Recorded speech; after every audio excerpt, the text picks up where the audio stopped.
We just gon' keep on dipping. Go ahead and crank it on up. Crank it on up. Barbershop Bitches Store. don't keep on slipping. Hey, y'all gonna respect my episode. Peasy! Bring it in. Y'all missed the motherfucking party, but welcome in. Notice I got a mic in this hoe. Yes, sir. Cause I take a mic everywhere I go. Barbershop Stores. Barbershop Episode Store. 120. Right. 120, man. That's 3 away from 420. No doubt. Plenty. Plenty. My nigga Sammy No Nose, Benny Mac. Welcome back. Welcome back. No way. Y'all know it's 4th of July weekend. We've been in here getting it in, you know, chopping them up. So, you know, hey, everybody that coming in, appreciate you tuning in. Yeah, got them on live now. There it is. Got them on live now. What we got? What we got? Them niggas in HD. Yeah, HD behind me. Oh, yeah. Get in here. Yeah. Get in here. Yes, sir. That's Yeah, right. man. Special edition of Barbershop Stories Podcast, episode 120. And if you are from the Birmingham area, preferably the east side, this is the start of Wood Long Week. And if you're from Birmingham, you already know, man, we live as high school around because a whole bunch of you niggas ain't go to college, so high school was the last hoorah. So they make the best of it every year, I promise you, from Wednesday, Thursday, Friday, Saturday, Sunday, Monday, Tuesday, Wednesday, Thursday, Friday, all the way to the next Sunday. That's what we do. So right now we do have a Woodlawn representative on here. You know, some know him as Gerald, some know him as GP, some know this nigga as just a rapper. Some know him as an artist, some know him from groups, some know him from a whole bunch of different things. But right now we're finna get to know who this fella is. Some of them know him for making school anthems the last few years. But we've been getting to know a little bit more about Young Peas up in here tonight. It ain't easy. Probably even why I call him Young Peas. Yes, sir. Yes, sir. Let me put my hat on. I don't even put my hat on for folks shit, but this goddamn GP, you know That's what I'm right. saying? You got the boots to match, man. How many folks y'all know walk around with a microphone in their back pocket? I thought it was a screwdriver. Broke it out. Shit, they go. That further due. You know. Baby. For GP. Goddamn Y'all GP. don't mind, Mike, though. Y'all don't mind. Delayed but not denied. Hey, We up in here, man. Yeah, won't mind. Yes, sir. I'm gonna ask my boys first off, though, out of all the episodes I caught, why my picture was in black and white. Because the whole was distorted. It was a bad, low quality picture, and we did what you call make do. But I was still turned out fine. Nobody ain't no bad till you just said something. That's right, that's right. My You bad. just said something. I bet. Bro. Yeah, he gave us a picture when he was a little boy. Yeah, I Yeah, wanna little boy first cell phone right there. look like I took one of them new cameras that'll turn on you when you take the picture. They'll turn black and white. Some of the pictures black and white on your ass. Oh yeah. Ain't no All doubt, man. good. Hey. That was my first question. What's up? That's what it is. Hey, he on the big ass getting up the question. We supposed to be asking his ass, goddamn, man. what going on with motherfucking ass? What going on with your peas? It's all good. Out of the ordinary. Hey, it's an honor to to be on the podcast. Yes, sir. Episode 120. So, you know what I'm saying? Up here with my niggas. And we got long time. plenty. My boys, Sam and Benny. So I appreciate y'all, man, for inviting me. Hey, well, hey, we appreciate you coming. You could have been anywhere else, but you chose to say fuck it. We gonna I rock could have with been you. at work, nigga. Yeah, exactly. Exactly. Well, you So- let, you know what I'm saying? Yeah, so hey, we appreciate that, man. Everybody I got took time. off for this shit. Yes, So sir. that's what's happening. That's what it is, Yeah, man. that's right. We appreciate you calling us shit too, but Hey, we're gonna let it go though. We're gonna let it go though. Hey, what, We gonna act like we ain't here. I took off for this shit. Ain't no doubt. Hey, well respected podcast, man. I ain't mean it like that. Nah, it's it's all all what it good. is, It's man. all We getting good. it in, man. That's Keno on them hat. You got on. Yeah, Assholes Anonymous. Anonymous, shout out. Ain't no doubt. You know what I'm saying? Keno, doing this thing, so I support all my family, all my closest partners, man. So shout out to Keno, Assholes Anonymous. That's what it is, man. Just for the audience, we've been pre-gaming about an hour and a half, almost two. Yes, sir. So if your boy a little slur, you know what I'm saying, just rock with Hey, me. we still gonna roll through the history, man, cause of course we gonna bullshit, you know, bull job, let bit get it in, man, and warm that thing up, the convo up. But of course we gonna get to why they even call you GP. You know, most people know, but we still gonna get it out to the audience that's paying attention to this thing. Where does GP come from? Who started calling you GP?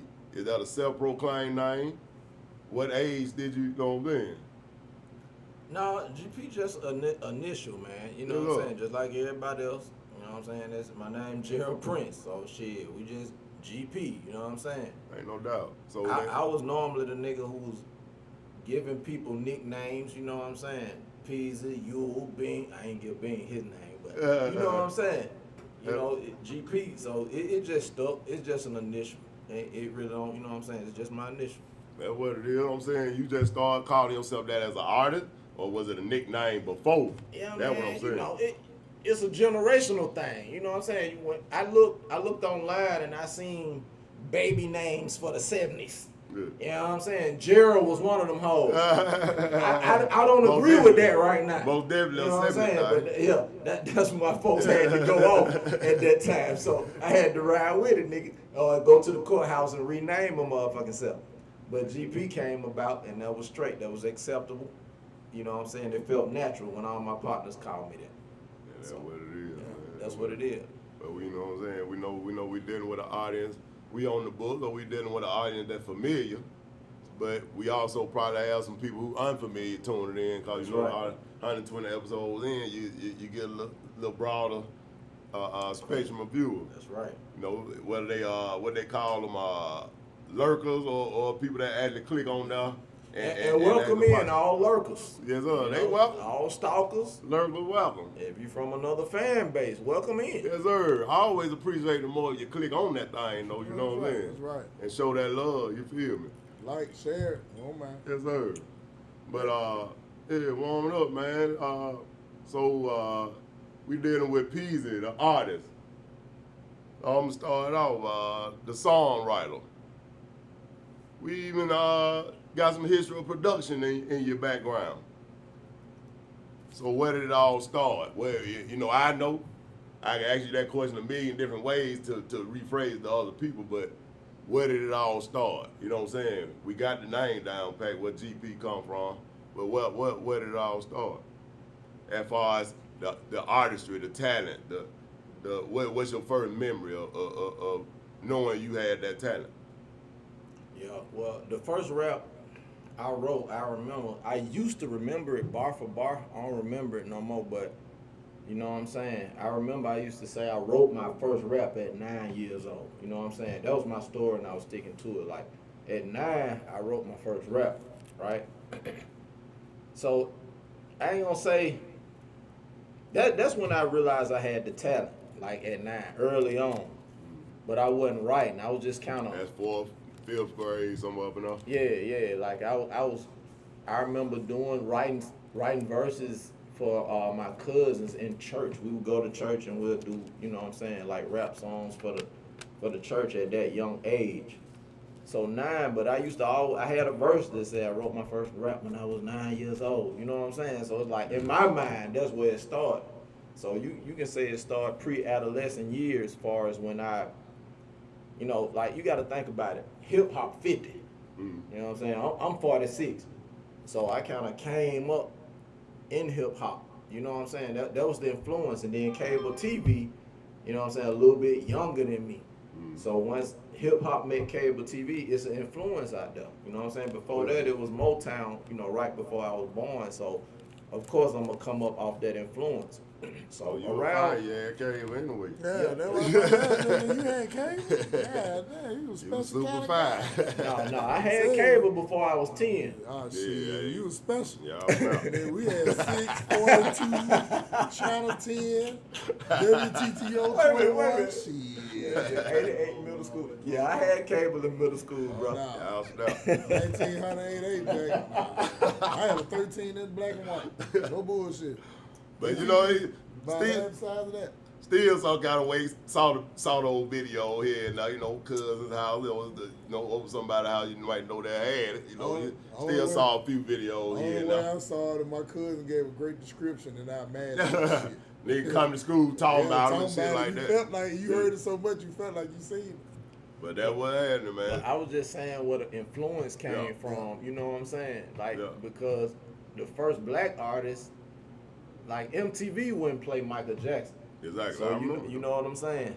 So you know what I'm saying? Us as hip hop fans, when we grew up, it's like we couldn't get that access. But once we started getting it, like I just remember that being you know the change, my influence. Because it was mostly rock and different stuff that was the mainstream that was gonna be shown. Once Michael Jackson had the breakthrough, and that was MTV. I know VH1 came and all these other platforms back in the day. You know what I'm saying? That was still other platforms. To the people that's under 35, y'all ain't got a clue. You know what I'm saying? But we were spoon-fed access to music. But, you know, but still, I was able to get cassette tapes, Kool Moe Dee, LL Cool J. It was just hip-hop for me. So, you know what I'm saying? Once I realized that I can put words and rhymes together in a musical form, you know what I'm saying? It was around 9 and 10, to answer your question. That's an early age, man, to actually recognize that you have the talent to actually write the music and actually, you know what I'm saying, put it in form and different things like that, because that's the part of the music that most people, I've seen people with the talent to just break out rapping, but to actually know how to write it in measures and actually fit the beat and different stuff like that, you know. Arrangements. Yeah, exactly, arranging it. That's you know what I'm saying, a skill to have to be developing that from 10 years old. Then because you know some people, you know, that they can play around with, but you get to 13, 14, you kind of expect that type of, you know what I'm saying. Yeah, high school years. So yeah, that's exactly, the thing, right. because high school years I met y'all. Yeah. But see, I had been doing music well before that. Even in high school, so I was a freshman in high school in '93, right? So which means 92, 90, just probably late 80s, 88. 89, I was doing talent shows in middle school. I had a little group, you know what I'm saying? So we was arranging music back then. You know what I'm saying? So by the time I got to high school, it was on and popping. What middle school was this? This was Wilkerson. Okay, in what Birmingham. time you was at During Wilkerson? my middle school years, I was back and forth from Jacksonville, Florida to Birmingham. You know what I'm saying? I was back and forth. I did 6th grade Birmingham, 7th grade Florida, came back 8th grade. And that's when my mama moved to Woodland, bro. I ain't know nothing about it. You know what I'm saying? When I came back in the 8th grade, that last time we went back and forth, we landed in Woodland on the east side. Never heard of it. You know what I'm saying? Move on 66th Street behind Piggly Wiggly. And she dropped me out. She enrolled me during the off season. But then the first day of school, I'll never forget, she dropped me off right here on First Avenue. If anybody familiar with First Avenue, she dropped me off. She didn't take me in the parking lot. She dropped me off on First Avenue. I had to walk across the field. No friends, I ain't know nobody. You know what I'm saying? Fresh from that back and forth off Florida. You know what I'm saying? And all I had was like musical talent. So I'm like, damn, I ain't got no friends. You know what I'm saying? What I'm gonna do? I'm the only child, by the way. I ain't got no brothers and sisters. I want to dig into that a little bit. Yeah. Go into it. I mean, hey, we talking about your origins, so I mean, you know, we ain't gonna alleviate none of the story So, that you can put in there. Hey, build it up. Yeah. Let them use you, man. And you know, Let them use you. We ain't gonna shout take out none to of Benny Mac. You know what I'm saying? Let them use you, man. Comedian narrator. Yeah, I'm just listening. So okay, I had the musical background. In middle school, I was well aware that we can arrange songs, and you know, we used to get mad and rival groups like Criss Cross and what's the other BBD little group? The young. What's the name of it? They had the alphabet. ABC. Yeah. Bad Creation. We like another bad creation. used to ride for those groups in middle school. So at that point, we was making full songs, right? Mind you, I'm back and forth to Florida. So even in Florida, I had a group. You know, there's a guy named Tony T. I was rapping with. So anyway, Moms decided to come back, right? When she came back to Birmingham, she just found a house in Woodlawn, bro. It random. You know what I'm saying? So I ain't know nothing about the east side, right? Boom, she dropped me off. I ain't have no friends. I'm walking across the field. I'm checking out campus. And I'm walking through campus, and I see two dudes just beating a nigga ass. You can cuss, right? You didn't cuss, man. If we couldn't, goddamn it wouldn't matter. But no, we good, man. I seen two niggas beating a nigga ass. This is my first day on campus, right? And it happened to be the guy to my left, Sammy No No, and his cousin behind the camera, Freddie Bingo. Were they doing the beating or getting beat? No, they was doing the beating. They was tag team. We just want to make sure now. Yeah. You know what I'm saying? We don't want to hear about him riding that whole running and shit. This is my story and I'm sticking to it. So I'm walking around campus and I see these niggas just wailing on the dude, right? And I'm trying to get to know the campus, and I said to myself, I like, that's gonna be my crew, right? Little did I know that music was gonna bring us together. So I was just like, they gonna be my partners, cause you know what I'm saying, they was like fearless, they was just beating a nigga ass, and I wanna be down with some niggas like that, right? So later on, that's pretty strong line. Said the nigga look fearless right now. Them like warriors out there. But they turned out to be the total opposite though. They just didn't take no shit. Oh yeah. But I didn't know I was in the band. I was in the building, the music building, where the band room was, and these dudes was already in the band, right? And I said, I'm gonna make them my crew. So just so happened, coincidence, a talent show came up. And I got in the talent show, you know what I'm saying, and I invited some twins, you know, to dance in the back of me, and Fred and Sam was at the talent show, you know what I'm saying. I performed, I did good, you know what I'm saying, and we met. I introduced myself to them, because I remember them from that ass whooping earlier, you know what I'm saying, and we've been rocking ever since then, you know what I'm saying. So, like, in high school, these are my high school years, right? And I said, I'm gonna make that my clique in my head. I tell this story at the same time every time, and they became my clique. Once I introduced myself to them, we started doing music, you know what I'm saying? I was writing, they had a musical background, and they had connections. I got another partner behind the camera, Kenny Calbone, who came in later, probably a year after, who was a money man, you know what I'm saying, in Birmingham. And we all linked up, you know what I'm saying? So my high school years, that's what it was. I came in, my mama dropped me off on the Woodlawn campus. I met these two dudes, and after that, I started making connections. You know what I'm saying? And it was musical, you know what I'm saying? Because they was in the band, I got in the band. I ain't ashamed of that shit, because we was tougher than the football team, nigga. You know what I'm saying? But I'm gonna add something. You know, you telling a pretty goddamn good story. I want to fight in that motherfucking everything. But I gotta add though, man. And if Mr. Maddow watching, I'm sure he can attest to this. Mr. Maddow, Edward Maddow, the band teacher at Woodlawn. Band teacher. This dude right here, man, one of the fastest nigga I ever seen. Not calling my partner sitting right here. To learn how to play a fucking instrument and goddamn actually fucking join the fucking Woodlawn High School hard to survive in as marching band.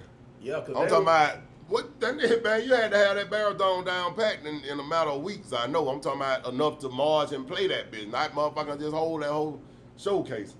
Yeah, so Sam talking about the actual band the part music. All of the music. He's talking about the music part. Which I didn't play a horn before I hit Woodlawn, you know what I'm saying? But this thing all about like God given talent. I ain't know I had in me, you know what I'm saying? You did that. For him to tell that story, yeah, I picked up a horn, nigga. I was supposed to be the drum major. I'm a dancing nigga at this point, right? But my demeanor, my attitude wasn't right for me to lead the band at that time. So Mr. Maddox threw me on the horn, right? So I mastered that. Like Sam said, learn the horn, learn how to read notes and read music and everything.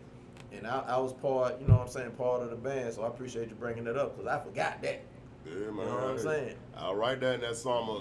That summer when you got down, pick that bitch up, man. And shit, by And I the was time we ready. start marching, that nigga, Yeah. I right there with that bitch. Just like Yeah, that the what I session had. leader.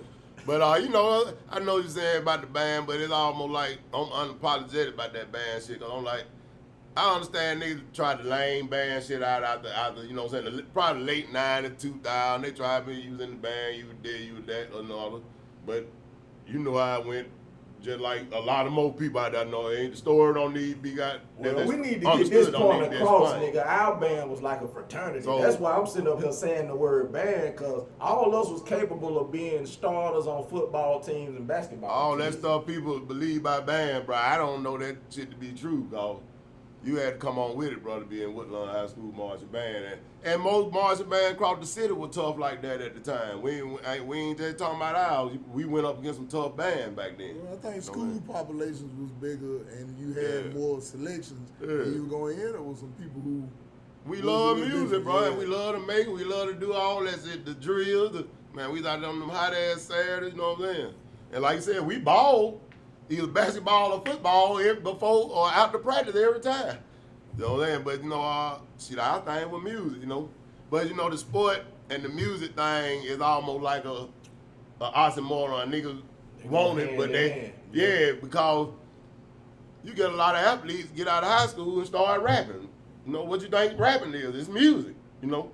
And you have to have appreciation for the whole thing all the way around, or either that or you gonna learn it before you get where you going in it, you know what I'm saying? Yeah, but we was young, you know what I'm saying? Yeah. We was just being kids and That's it. and learning ourselves. You know Yeah. what I'm saying? It was like, nigga, I played a baritone, but I still slap your ass type shit. You know what I'm saying? Or I'll still, you know what I'm saying? Whatever, pull the finest chick. That shit wasn't no boundaries when it came to that. I ain't looking myself less than. It was just like, Band members stand up out there.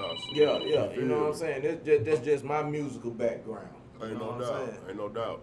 So I understand. You know, you explain to them a lot of your talents, the writing thing. And in the early days, writing raps for me personally.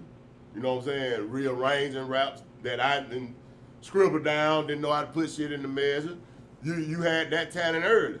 And I witnessed that. So in the 9th grade, you know what I'm saying? And like I said, these my grown friends to this day. But when I touched down, like I said, I was the only child, and I was at a school I ain't know nothing about, the side of town I ain't know nothing about. So I used my musical talent to get friends. You know what I'm saying? These happen to be my friends who connected with me on a musical level. You know what I'm saying? That just show you how God worked, because he could have put some friends who, nigga, I can't do that shit. You know what I'm saying? But everybody around me was able to, you know what I'm saying, comprehend or rap, it turned into rap music. You know what I'm saying? It wasn't rap at first.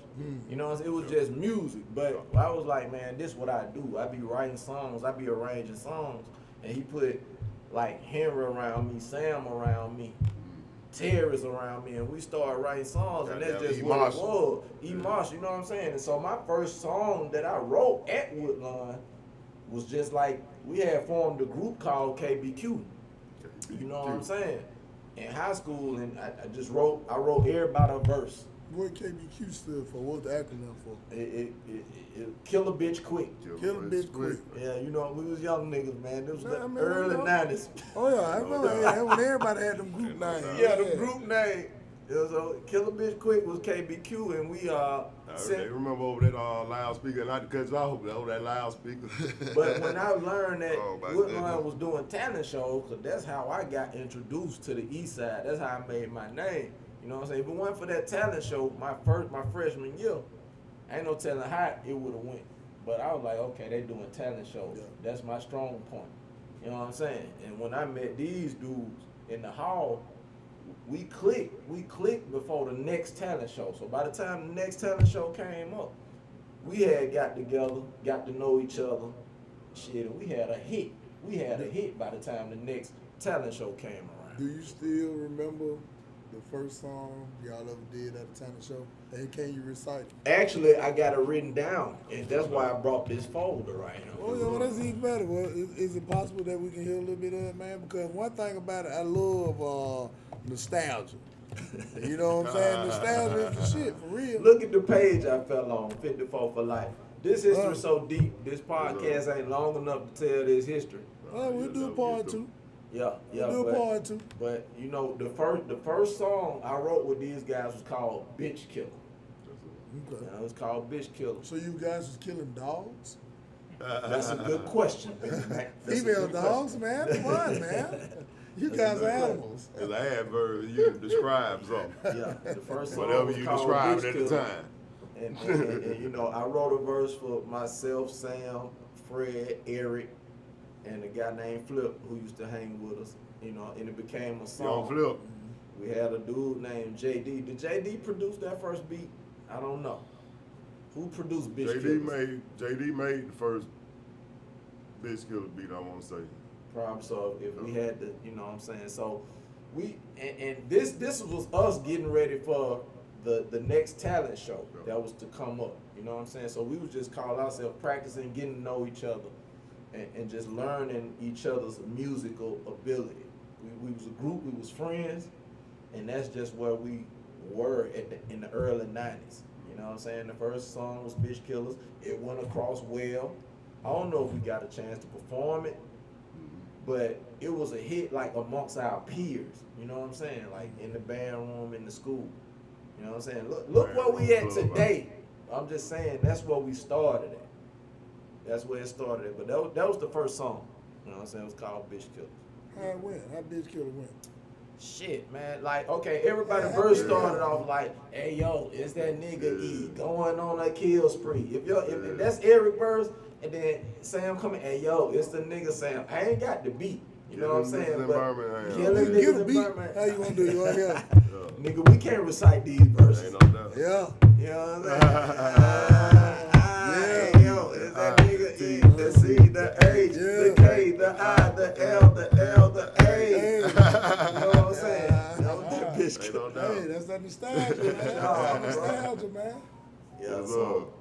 Yeah, so that was the first one, man. When I connected with these guys and started doing music and found out we had a chemistry and we could possibly just make some noise in school. You know what I'm saying? That was just in school. That's before we went outside and hooked up with guys like Sonny Black. You know what I'm saying? All that was before. So you talking Sonny? You talking dude used to sing? Dark skinned dude used to sing. Yeah, I'm familiar with him, man. That nigga sang like hell too, man. Beverly Hills song before. Sang like a boy. Ain't no doubt. Yeah, that's Sonny. That's the one I'm talking about. Them was a hell of a year, man.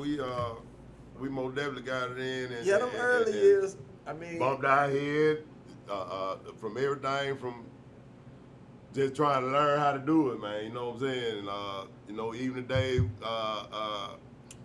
when we had shows, thought we had shows and didn't have shows or whatever, all of it was part of it. You know what I'm saying? And all see, of it was fun. you gotta think. The video, the photo shoots, you know, all that shit used to be goddamn like, damn, we finna go. It wasn't no social media back then. No social media. So you So had to you show gotta up, remember Brian. that. Yeah. You know what I'm saying? So it was all about like word of mouth, and I think we used to hang flyers up in the street. So it wasn't no social media. That's what I want. You know, if anybody under 35 watching this, to appreciate what we had to go through to get the word out that we was performing. Wasn't no social media. We couldn't post nothing. You know what I'm saying? You know how you post it? Dial the number. Or beep them. So you feel like them out. So in middle school, when you say you was coming along, first starting to really write stuff down, form groups, all that, how big do you think the presence, based off the noise you were probably making that time within the school that you was in Florida and Wilkerson? Every school I went to, I was like the #1 talent though. So I that can social honestly media say would have that. been jumping basically if it was actually social media at the time. You think or would have been just okay, the couple folk that, you know what I'm saying? But But I done heard people from, not to cut you off, but I done heard people from your middle school talk about, you know, you rapping then, but at the same time wasn't there. So, you know, I can't really judge the vibe that was going on. See, back then it was word of mouth. That's what I'm saying. So, like, if somebody live on the north side and they know an artist on the north side, and if somebody from the east side hear about you, you doing something. Because you done told your cousin, you know what I'm saying? Because that's the only way we had. We couldn't post. We couldn't do none of that. Yeah. So when like, if I'm on the north side and I'm doing music, when I get to the east side and I say, this nigga say, you know, I heard about you, bro. That's like, to me, that's a like. Yeah. You know what I'm saying? Nigga hearted my shit. And I'm like, okay, you heard about me that back then, you know what I'm saying? So, but we ain't know that. I ain't take it as that because we didn't know social media was coming, right? But now that I look back, I'm like, yeah, that's how word travel. You know what I'm saying? It's like, yeah, so to me, without even knowing, I always did this. I'm talking from 9 years old, you know what I'm saying? And just got in talent shows. Like, the first time I won money was on Win 107. You know what I'm saying? A Black History contest, just not knowing. And they had a contest, and I made a Black History rap, right? And I came in first place. So that's when I started noticing that, okay, shit, I can do this. I can arrange music, right? You go get that money, you know you can do it. Yeah, arrange music, right? And I won $500, and I bought my first pair of Jordans. with that prize money, and got some shirts spray painted. That's all I got. But speaking now, you know, radio and kind of, I ain't gonna say it's secondary, cause radio's still strong to me. Cause you know, if anything, everything cut off, radioed out. But judging now, people kind of poo-poo that. Yeah. But back then, you talking about you on the radio, you won the country. That's big in 90. In the 8th grade. In the 8th grade. So that what, 90? No, that wasn't 90. 89, 89. 89? Yeah, 89, 90. Yeah, man. So that ain't no, you know what I'm saying? That ain't no really no small thing for the time. Cause I was just trying to put this way up what happened back then on the scale with how social media would respond to if you was doing the same thing now. You're right. You know what I'm saying? That'll be crazy. And if we got enough time to fast forward and go through it, cause I'm so excited, man, about doing this. It's so much history, musical history there. I wish we can get to this point, cause right now in this day and time, like I'm still doing music for my high school, but I don't want to skip no points in the timeline from that middle school. You know what I'm saying? I want to touch on everything if possible, but that just goes to show you the difference between no social media and then now social media. Mm-hmm. You know what I'm saying? To where every moment is caught. Yeah. I mean, like kids who was born, I don't know, man, in the 2000s. Anybody after the late 90s, they don't understand how we had to advertise our music, how we had to get out there. You know what I'm saying? With no social media, they can't relate to that. You know what I'm saying? But still, we managed to get shows, and you know what I'm saying? You had to be proven rather than be just dropping and put it out. So we seen both sides. Both sides. So now we're a little older, but we see that one hot song, you know what I'm saying, can do it. But back then we were stuck on projects. Yeah. So it's like to now, why y'all invited me, like I'm doing songs for my high school, you know what I'm saying, whatever. That's just where I landed. Yeah. But you know, along the way, I done a lot of things musically, you know what I'm saying, to try to get on or just be true to my craft. And that backstory need to be told. Good. Well, thing is, we now just to correct some facts on the podcast for Barbershop Stories, the podcast episode 120. We're gonna keep the record straight. We got Young Keo. You actually were supposed to been early on the podcast, but you know your hours was is crazy, Pete. You gotta give that. Oh, then you turn around and I'm just saying, you know, Woodlawn Week is hey, you lit right now for sure. But the interview was already in stone. It's just when it was eligible to go down. This Wednesday just happened to fall before a holiday, so nigga probably like P's off this week. We'll get that nigga this week up. Well, my thing is, we can talk about how the Woodlawn thing happened. Yes, sir. We're gonna get to that. Let's climb that mountain. Yeah, let's climb the mountain. Okay, we can get to that. Yes, sir. But there's so much that happened before that. Yes, sir. Yes, sir. You know what I'm saying? Yes, sir. And that's why we walking down through there like that. But you know, that like I said, the interview was already scheduled to go down. Oh no, I've been following y'all boys, and I appreciate y'all been doing a good job, man. You know what I'm saying? Yeah, man. You know, we're gonna try to touch all points, goddamn, that we can, and everybody else that we missed, hey, hit us up and come through so you can come through. But we wanna kind of glide over the high school years until making music professionally in the professional studio, because we know what we were doing in high school, but it ended up translating to, man, we finna sit down and try to do this for real, or I'm finna sit down because we interviewing you. When this ain't a KBQ or Rock House. No, but you a part of my story though, so you can I'm in the like story that. for sure. Yeah. But you start sitting down actually trying to make music professionally at a certain point. Alright, again, you involved because Barbershop Stories, the podcast. Barbershop episode Stories. 120. We sent it with GP. Now back to you, GP. yeah. Alright, so I gotta include you because if you heard how I came in to Woodlawn, Yeah. I already was established musically coming from middle school, right? Mm. So I had a musical background. Came to Woodlawn, I made a splash in a talent show at my high school. I gained friends. Okay, and within those friends was you know what I'm saying, and Fred. To me, I'm gonna highlight y'all because that's just how it went. Once I seen y'all introduced me to cats like Sonny Black. I'm gonna just say Sonny Black. Y'all can't see him, but the niggas behind the camera. Alright? So a part of my story is from middle school. Chill out, bro.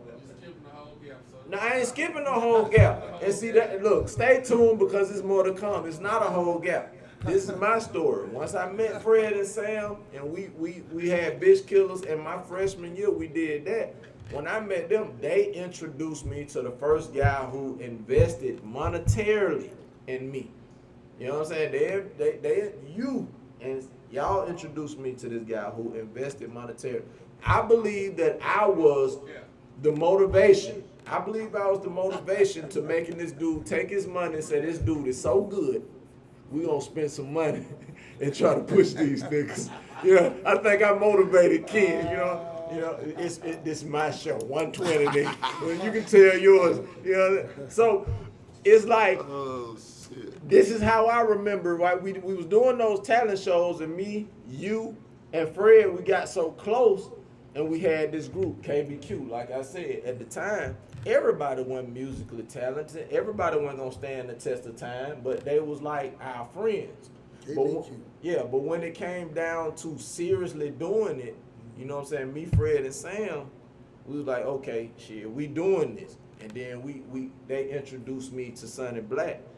To me, that was the first dude who put $1 behind my work, you know what I'm saying, and invested in me. If I'm wrong, y'all stay tuned later for more podcasts. But right now, this is what I remember, right? So, you know what I'm saying? Tell the dogs can't do that same. He put the money Yeah, in. that R&B nigga, man. Oh, okay. Yeah. Nah. I don't know where Matt get that from, but Sonny Black.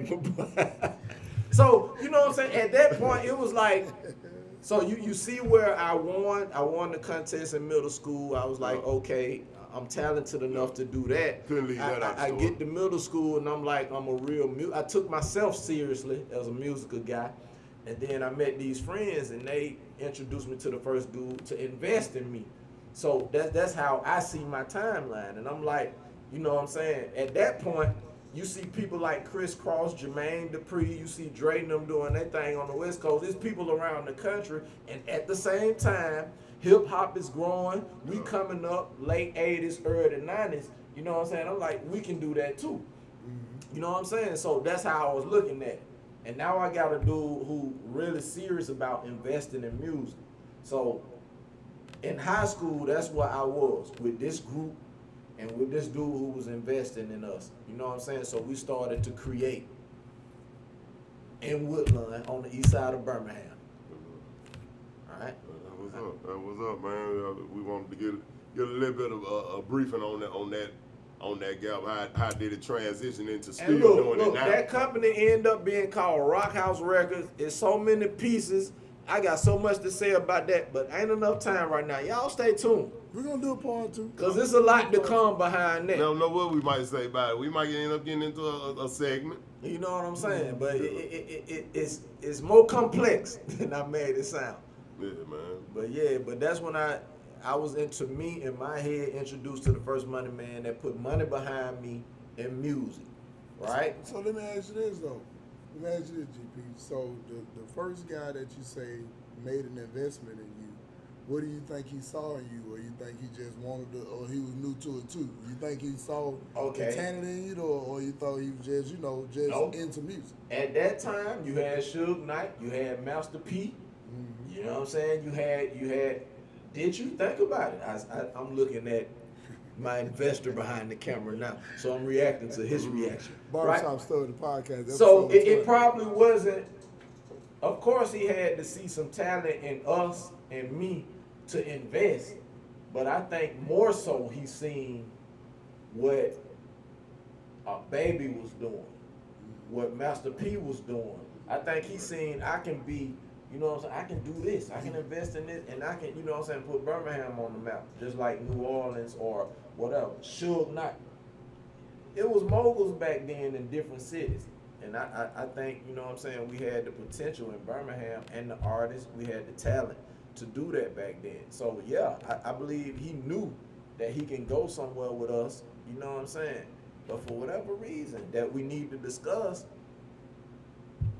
you know what I'm saying, we didn't cross the bridge. We didn't make it happen. Y'all didn't join arms and shit.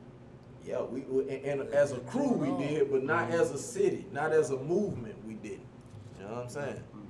I kind of look at those movements like this, and I understand exactly where you're coming from. But hey, I've been here pretty much most of those steps of the way. But I financially it would have been super lovely. Don't get me wrong. But when you really think about why people like artists right now, like we go to that social media segment we were just talking about earlier, people like artists right now because they can go back. I mean, they can almost pick up that phone and live with them niggas. Oh, that nigga at home watching this. That nigga Ross barbecuing. That nigga such and such goddamn cutting their grass. That nigga such and such. So people, the part that we live, regardless of what people say, go, oh yeah, don't shoot me too. Why you got the pistols in the house? What you drinking, man? The Cognac. really, no stunt involved. But the part that we live, all the way from teenagers, all the way to really damn near current life, being around studios and especially when we were heavily involved in knocking at the door. The part that we live is the part that people most get attached to when they fall in love with these artists. Then it's almost like, okay, I like his music now. I see he living like us. They in the hood. So you know what I'm saying? The same stuff we were doing just didn't get caught on tape. That's fine. You know, and so you know, I know the success in the part that you talking about. Of course, would have been our ultimate goal. That's what we was after. Success financially. Nothing away you know what I'm saying? And longevity in it too. You know. Yeah. But I'm not taking away from my crew and my investors. Yeah. Because right now, how these guys got it versus how we got it. Say for instance, T.I. I've heard a lot of people say, I wish he wouldn't have never started talking. They like him better as an artist. You know what I'm saying? So once you learn these dudes' personality, sometimes it's a turnoff. You know what I'm saying? Nigga, I like you better just rapping. You know what I'm saying? So that's a great side to look at it from. The thing about it is, by social media, you ain't gonna please everybody, right? Gonna do that, so I already know that I'm gonna have people who like me and people who don't like me. You know what I'm saying? But when you go out and having a voice, I'll give you a perfect example like Plies. He do good on social media outside the music. He likable. He marketable. You know what I'm saying? But then you got T.I. on the other hand, they dislike him. So artists is always weary of that. Like, how can I remain on the positive side of that and be more likable and marketable? You know what I'm saying? But really, at the end of the day, everybody just being who they are. You know what I'm saying? I'm gonna just be me. I can't try to be Plies. I can't be T.I. You know what I'm saying? So that's the thing. It's like back when we was coming up, all we had was the music. They didn't know us on podcasts and interviews. You know what I'm saying? Cause we People didn't like have the all fact that. that you was doing something unique. Yeah. But some dudes lose fans doing this shit, talking. Let me know ask you what I'm though. saying? Let me ask you though. You think a guy like T.I. get? Cause that's who you made reference of. You think a guy like that get his dislike because okay, I'm on the record rapping this hood stuff, but I'm really smart. I'm really intelligent. You know what I'm saying? You think rappers take too much what word can you use right now? They take too much of too much negativity for not being able to say I'm from the hood, I'm rapping this. They can't be in between. I can't be a smart, intelligent guy, but I can still give you a picture of what's going on in the hood. I just think they're a victim of the times. You know what I'm saying? Yeah. Because when T.I. started rapping, it wasn't no podcast. It wasn't no, you know what I'm saying, let me see this other side of you. Yeah. But he is was the same dude this whole time. We just didn't know. I agree, but is that what's turning people off though? When they see that this hood nigga is educated, because they think you don't supposed to be hood. I think he was more likable when he was just doing music. And I think he a good example. You know what I'm saying? When he was just doing music before he started expressing his opinions and going on podcasts, people was like, just rap. You know what I'm saying? So let me ask you this. Do you think the same guy you speaking of, Mr. T.I. Clifford, he's into comedy now? Do you think that likability could come back because when you're doing comedy, you're telling a different story, or you think that's similar to the podcast experience now? Well, I remember him doing comedy, and like I ain't heard too much of that lately. Yeah. I think he gave it a run, and he seen the reaction. I think he fell back from it. No, he'll be able to start on. Oh shit. Okay. I want to say in November. It may be soon, but I want to say November. He ain't stopped. Well, you can speak to that more so than I can though, but He's still moving around. basically what I'm saying, outside the music, when you got a CD or tape or whatever coming out, that's who they see you as, versus getting, you know what I'm saying, going out on different platforms expressing your opinions. And sometimes you can lose fans if you're not as appealing. I got you. You know what I'm saying? As you are on wax. That's all I'm saying. No, But great point. you know what I'm saying? Great point. Not as appealing or not what I expected, or you know, a I lot of just, stuff. T.I. just the best example of that is niggas who can spit, but then once he started talking, it was like his fans were like, nigga, just keep rapping. You know what I'm saying? Like, Say, shut up. But to me though, I think a lot of rappers get short changed because niggas is smart. A lot of times you gotta be crafty with words and you gotta have a little bit of intellect. I might not be smart over here, but I got some intellect somewhere if I'm able to sit here and, talent, my thing intellect, is be yourself. You know what I'm saying? vocabulary. But just know, social media made it to where everybody got a voice, everybody got an opinion. Yeah. So you got to go into that thing knowing everybody ain't gonna like this, man. Everybody ain't gonna agree. You know what I'm saying? That's crazy, because you're gonna have certain females that like you, certain dudes that like you. Vice versa. Niggas ain't gonna like you, females ain't gonna like you. Just like a presidential debate, whatever, a football team, they ain't gonna like you for some reason. So everybody ain't gonna like you. Yeah, right. So as far as T.I., I just use him as an example because I heard people say, damn, when that nigga started talking, he just turned me off. I heard that more about T.I., you know what I'm saying, than anybody else. But now the camera on him. But still, you can't stop that man from, that's who he is. That's who he is. You know what I'm saying? So, he ain't gonna please everybody. But like you said, he one of the ones that from that time that had the transition, so he lived in both. He done seen both sides. Eras, You know what I'm saying? And that's what I be saying about us coming from the late 80s. So nigga, we in 2024. Now we see all the bells and whistles. We see that it can only take one song to pass through. We can see that anybody can come in and say, you trash.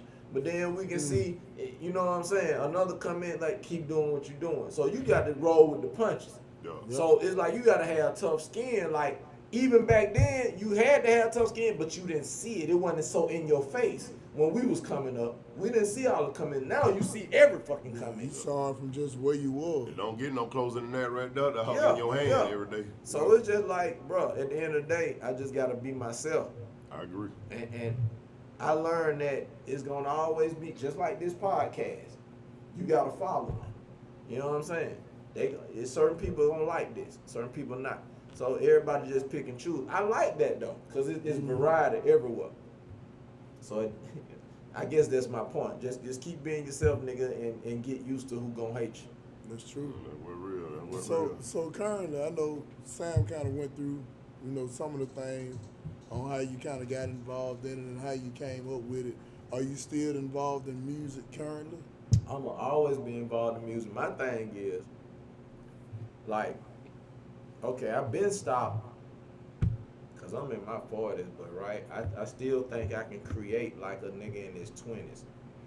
But as far as pursuing the industry, you know what I'm saying, trying to build, and see, things change, so, you know what I'm saying, social media changed everything. I don't have to pursue. I can make one hot song and be like, shit, I made that hot song.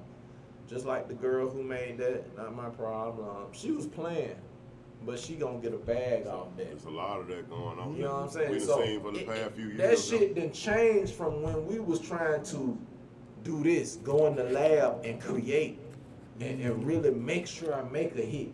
It ain't even like that no more. You can just be having fun and that shit get caught on camera. And if it's trendy, nigga, you a star. And that ain't even as far as having it. You talking about the creating part. That ain't as far as having to get it in somebody's hand now or get in front of the right people. Hand. Man, I remember or heard by the right ear. I come from the era to where we used to have to look up addresses of ARs and record companies and say, man, let's drive here and knock on their door and leave our demo tape. To now, to where I can just be freestyling on camera and that shit a hit. So if I see both ends of those spectrum, can't nobody who was born in 2000 and late 90s tell me nothing about, you know what I'm saying, because I seen both sides. We used to be scared, damn, if they gonna like this. So now it's like, okay, I'm at this age, should I give up, right? So God's still blessing me with the talent to create. So why should I create behind closed doors, right? Because of what social media gonna say in the comments. When all I gotta do is do what I see younger people do, just fumble and cross hits, nigga, and become trendy, and you a millionaire. Why the fuck would I stop? Do you think at the age that you are now, with all the experiences that you have had, far as with rapping with different artists, probably so different artists, investors, different investors, different labels, different things like that. Would you probably consider it being easier now, considering that you've seen both sides and you can actually look at it from a mature perspective on, all right, I saw all my mistakes in the past. I think this would probably be the better route to go. You think it could possibly be That's easier a complex question, because just let's look at when I was younger and I had a person invested in me.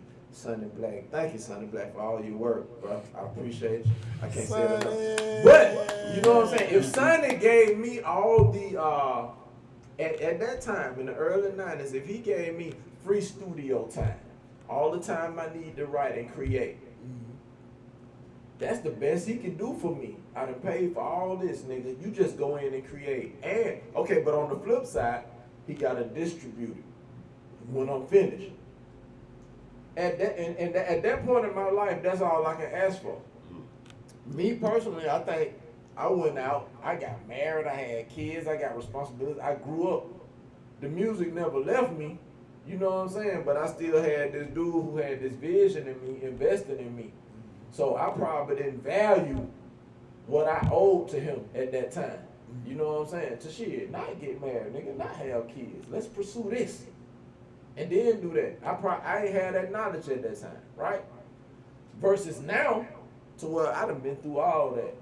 And I can look back at my mistakes. Nigga, I had a nigga invest in me, free studio time, all this. All I had to do was create in my 20s. But now I done had kids. So now it's really on me. What you gonna do? Yeah. And I don't need the investor because I got so much social media and all I need is one hit to be fine. You know, to me, that shit don't outweigh the other for real.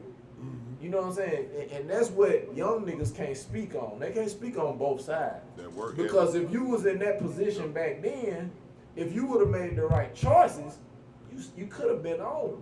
You know why? Because a nigga like Lil Wayne was born in that time. Wasn't no social media back then. He had Baby. To me, Ken was my baby. If I had made the right decisions. You know what I'm saying? Damn. Hard. So, hey, that was so good, bro. But you see what I'm saying? At that point, it was my perspective. Brian Williams. It was my perspective. It's like, so I can't appreciate, you know what I'm saying, in that time. I can't appreciate it until later, till I made these decisions. Hey, So, baby, you pass me a bill? Baby.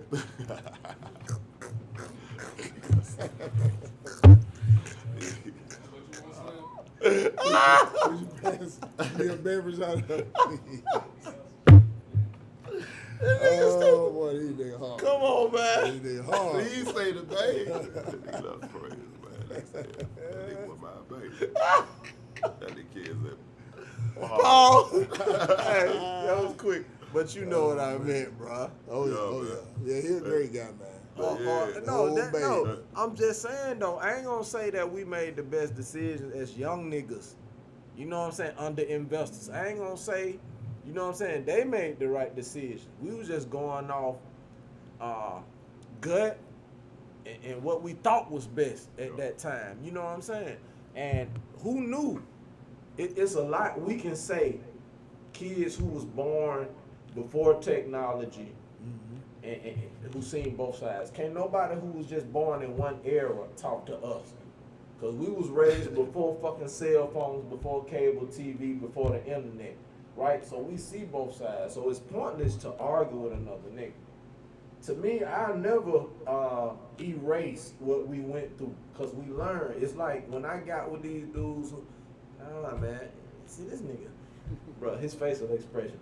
But I'm just saying though, to learn what I learned, it's like we didn't know at that time. You know what I'm saying? It's like I remember Ken telling me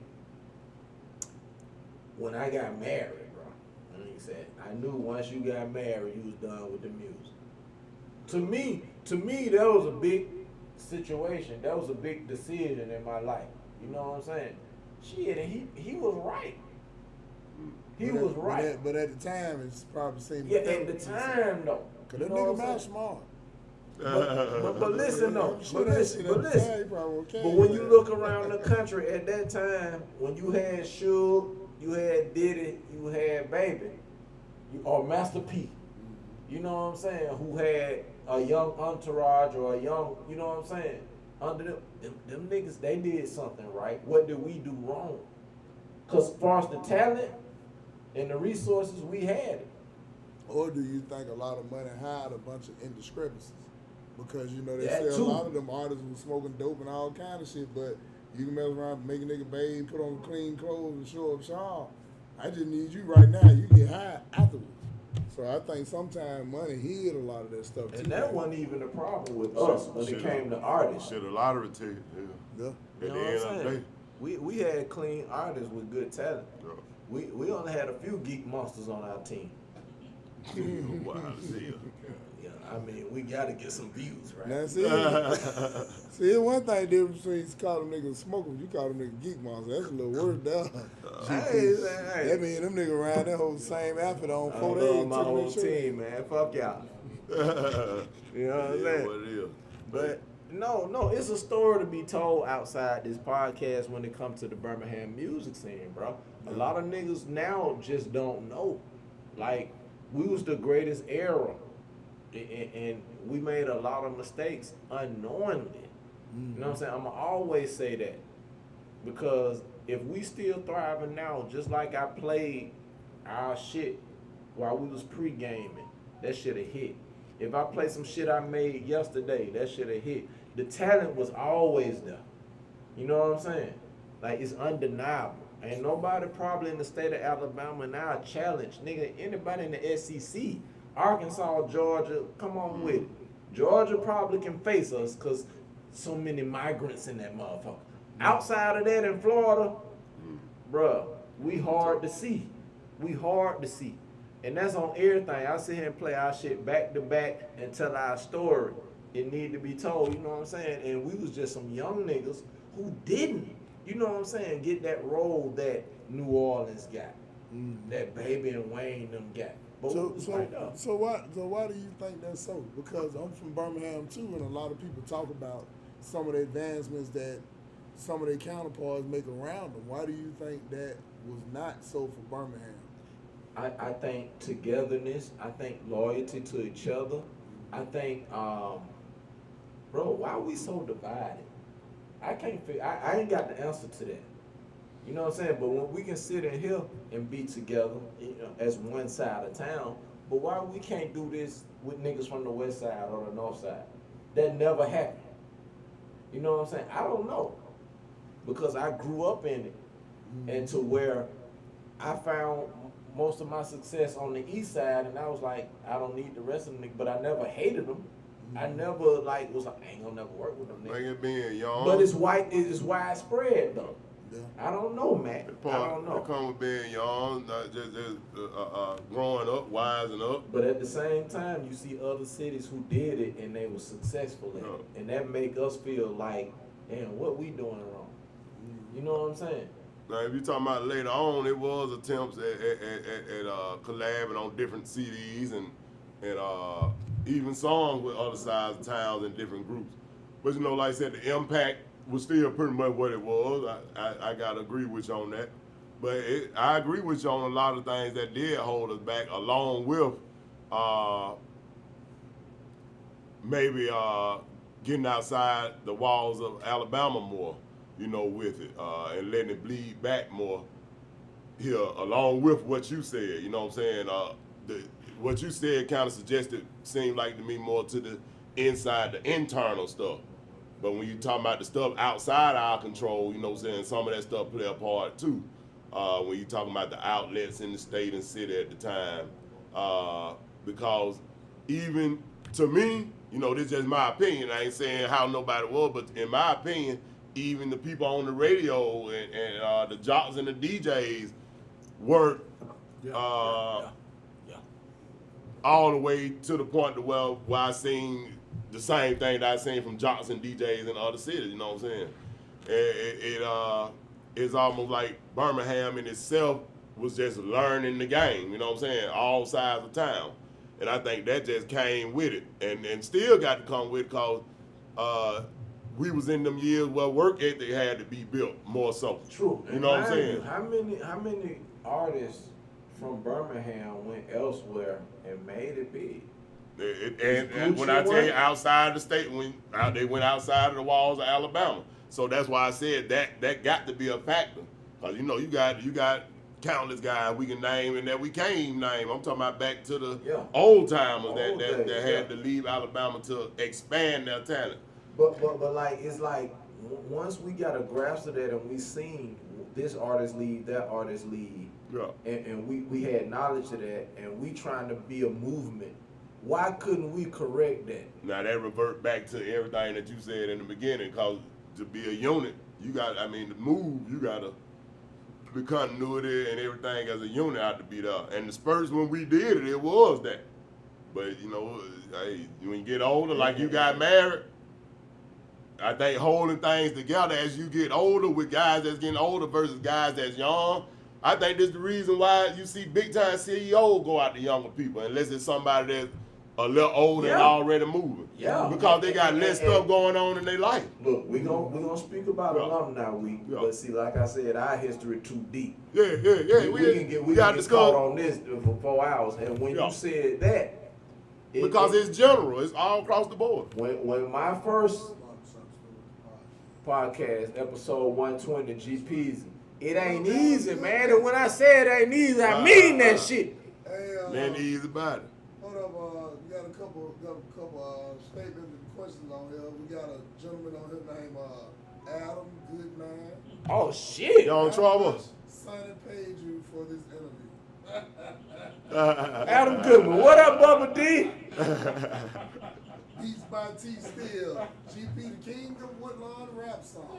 Damn, he put me in a box. Don't do that. Power off. What up, My man? shit just died. That was my shit.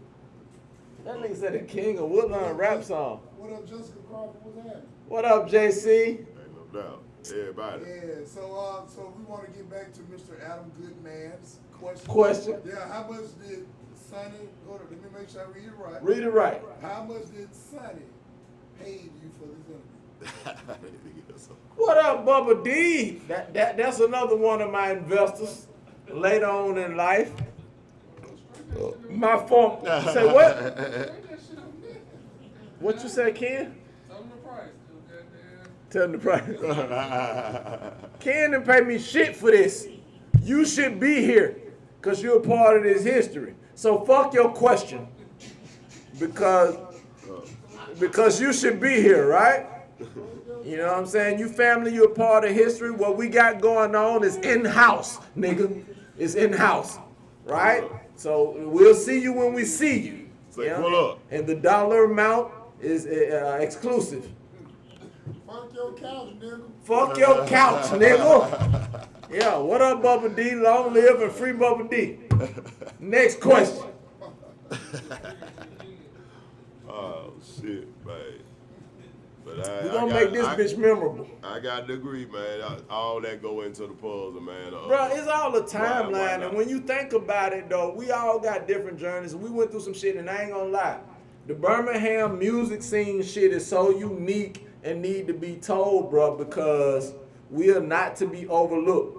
We were some of the most, and still is some of the most talented niggas and investors, bro. Just like ever to do it in the South. I'm talking about from Texas to Atlanta, we'll stand up to any fucking body. And look, I'll say that shit now, I'll say that shit face to face, whatever. It's proven. But it's just the moves that we made. Our story need to be told, right? But we got music to prove it. We got work to prove it. We got content. We got so much shit. It's us, nigga. It's us.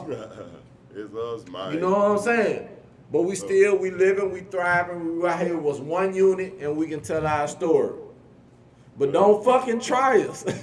Don't try us. You know, another time, I wish you would have had them nights, because I know you were running on them nights. Or either goddamn shutting it down, goddamn, so you can goddamn get up early and make a run. But when you and Bailey did the battle, it was a lot of history tied up in that battle. That was almost like my just to get past the some of the older days and talk about some of the current stuff going on. I wish we could have had you and Bailey in here, and still can have y'all in here to discuss that battle at some point in time. But what was Bailey to your rap career? Cause you discussed the part about when you got the Woodlawn met me, Fred, rest of the KBQ. Where Bailey was in the, for me, I understand that Bailey was in the Wilkerson Yeah. days of your career, and people probably don't understand where a lot of the history of that battle was coming from. But that's an age-old battle, and folks, you know, y'all guys did that for the pure sport of rap. Me knowing y'all did that for the pure sport of rap. And see, this What Bailey fit in the pause at, bro? Who won? Carlo Bailey, where you at, Who man? won? That nigga messy. Who won, man? Hey, well, if you let Kenny Campbell, Sonny Black behind the camera, he said Bailey won, right? And shit, I agree with him, though, at some point. Shout out to Bailey, right? It's like, that's another testament to Birmingham. Oh, shit. Fuck you. Why you say Bailey won, though? No. Oh, he made You're a it. fucking liar. No, but shout out to Bailey. I agree with Sonny Black because Sonny Black always expected more out of the roster, right? That's why I think that was coming from. Because that nigga would get mad when I would rap with somebody else, right? But that battle was a testament to us not living up to our greatest potential, bro. You know what I'm saying? Benny Mac, where you going, bro? Where you going? Ain't no one. Our greatest potential. So Bailey, I knew Bailey before I met. If y'all was on the podcast earlier, you heard the story of how I met Fred and Sam whooping the nigga at Woodlawn, right? Well, Bailey came before them. That was my first rap partner. That was my first nigga I duoed with. The first dude I wrote a song with, right? But we had this love-hate relationship in rap, in music.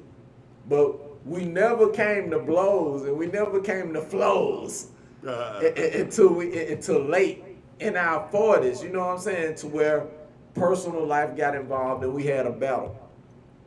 But that battle just came from, you know what I'm saying? Like, I was supposed to be your best man, you know what I'm saying? Like, this petty shit. Like, nigga, we always falling out. But a nigga said one thing wrong. He said something about Woodlawn.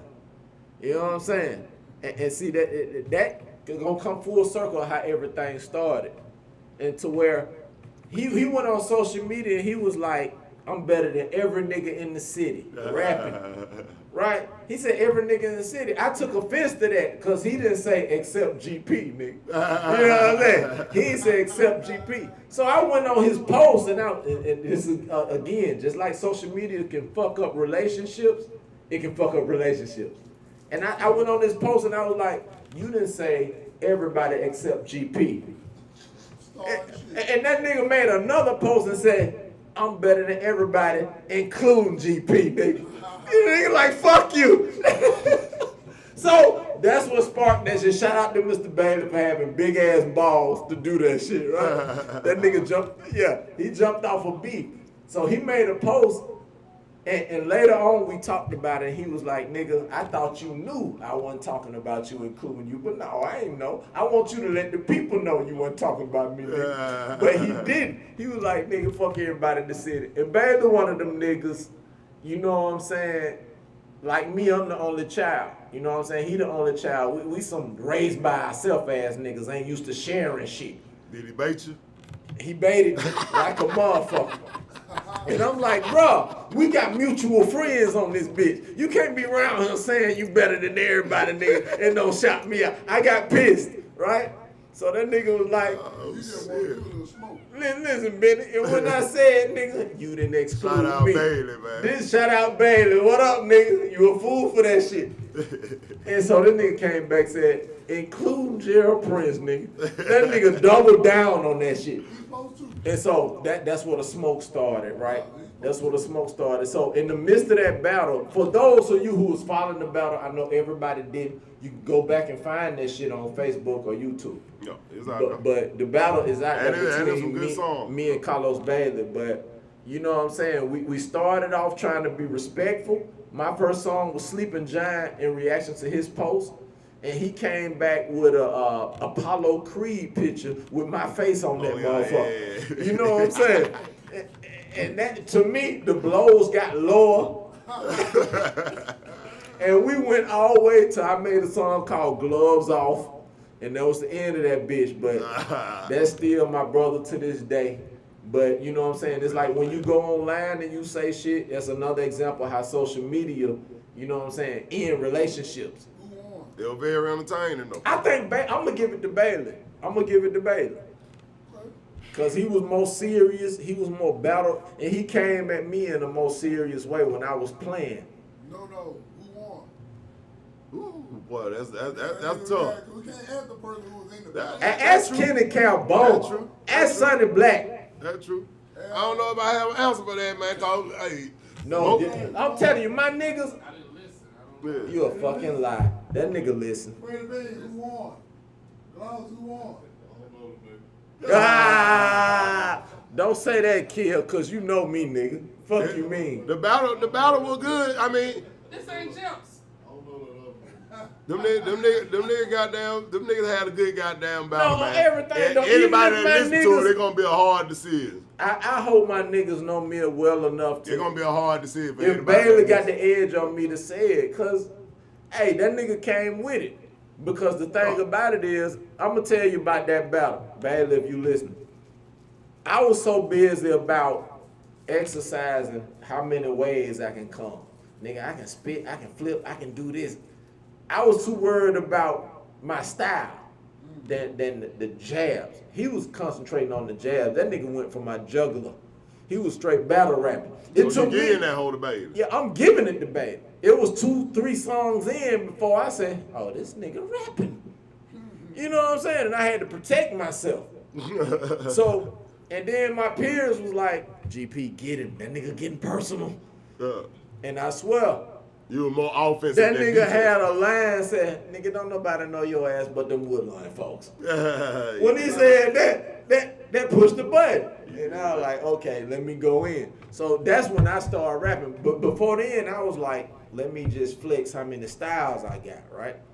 But I get the Baylor because he was more hungry for that shit. If you see this shit. Yeah, but my niggas 2 songs in, like Son and Black, he gave it to Baylor off the rip. That's what it is. But you got Jessica say, I'm killing your ass on this podcast. That shit, your ass Yeah. Yo, damn. You got Jessica say y'all the old school Drake and K-Dot rap battle.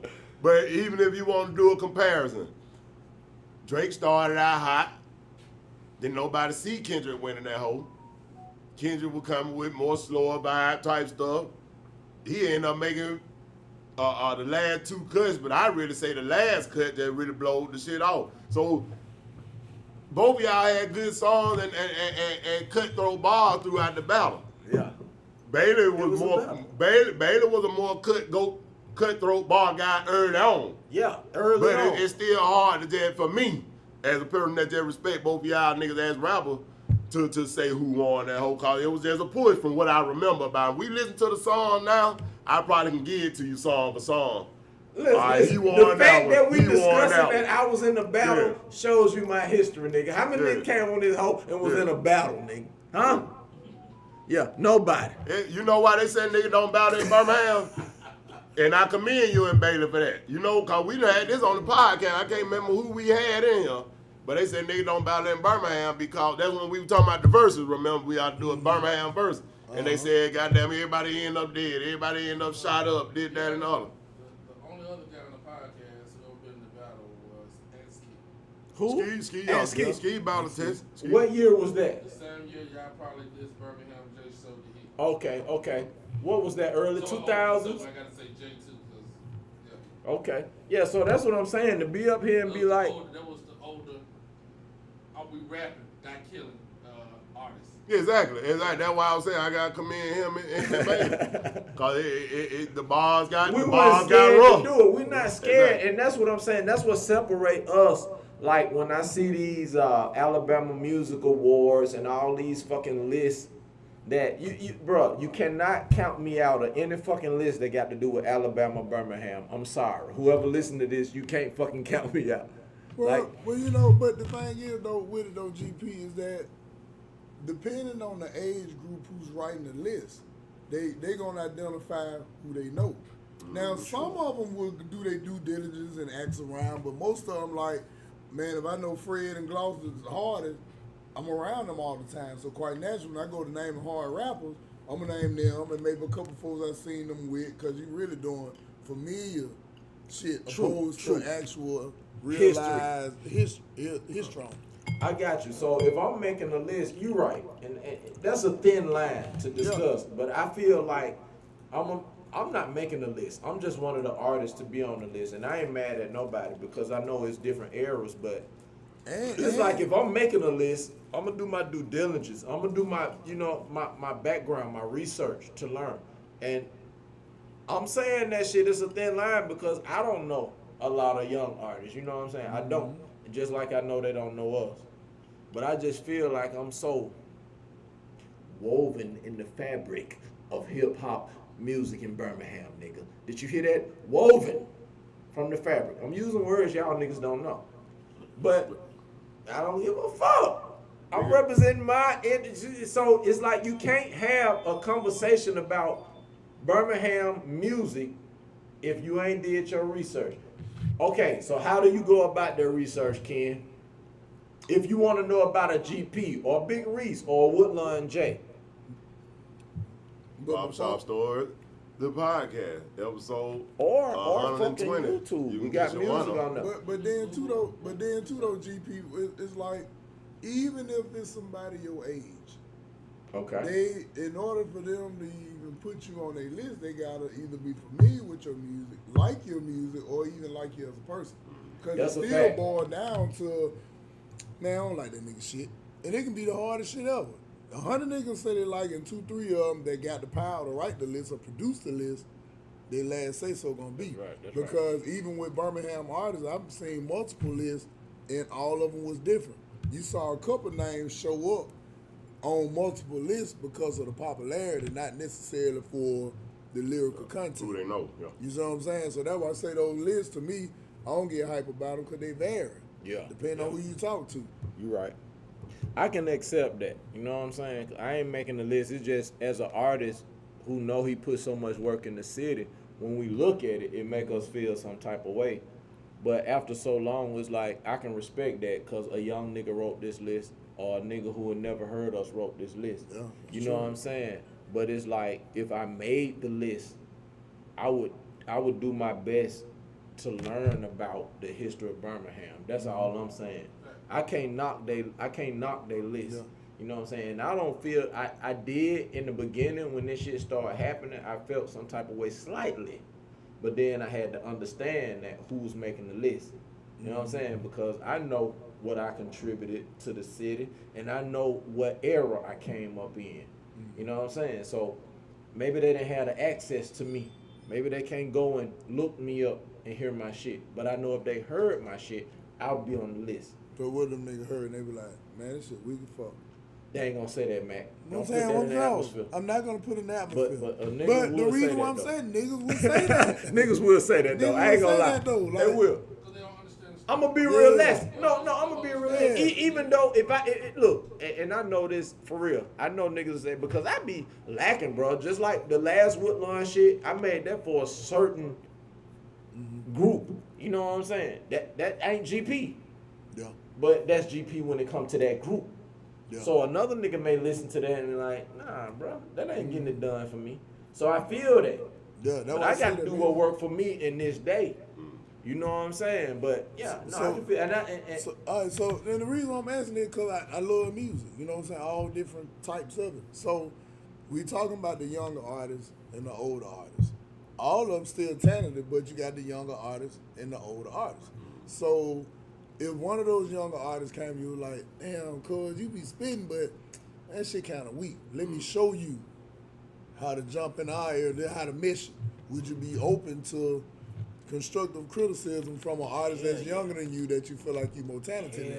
hell yeah, I would because I understand. Like I said earlier, I know he cannot decipher what was to now.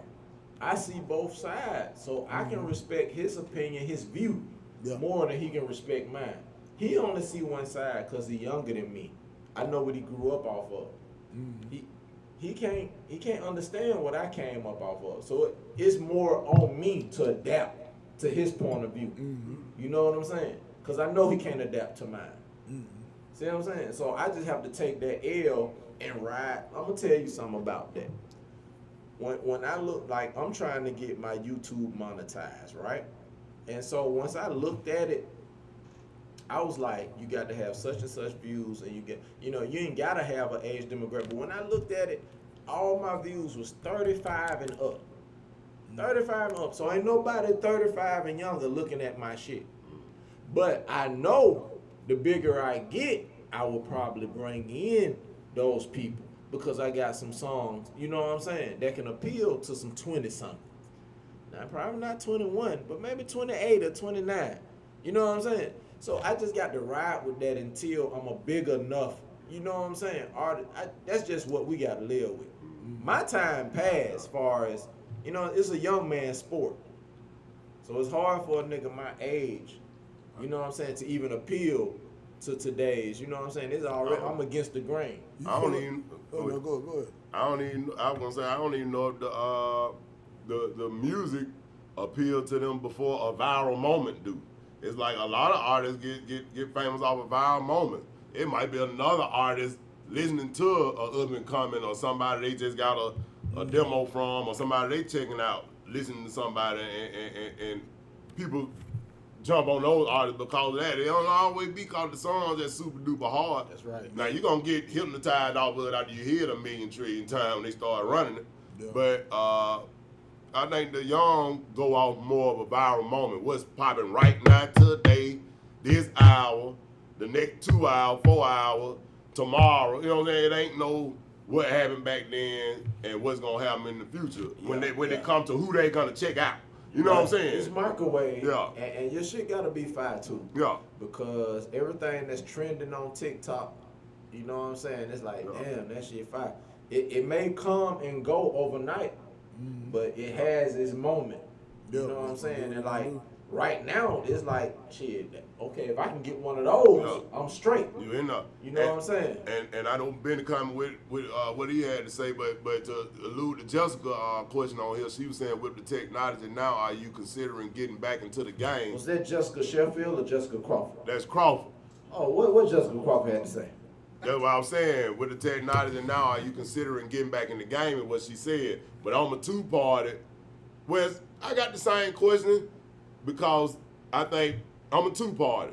Because do you think you will get back into the game and the endurance part of the game has changed because you got to be willing and ready to not just only make a good song, but compete with the social media and try to get those viral moments, those moments where they say, oh, that nigga P out there on the block. P such and such. P, not necessarily what you're doing, but just that moment.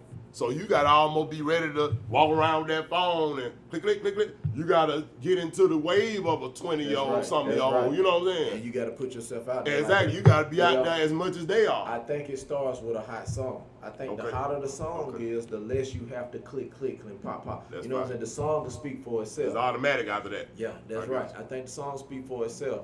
And me, I understand that I don't have to compete. I don't have to reach.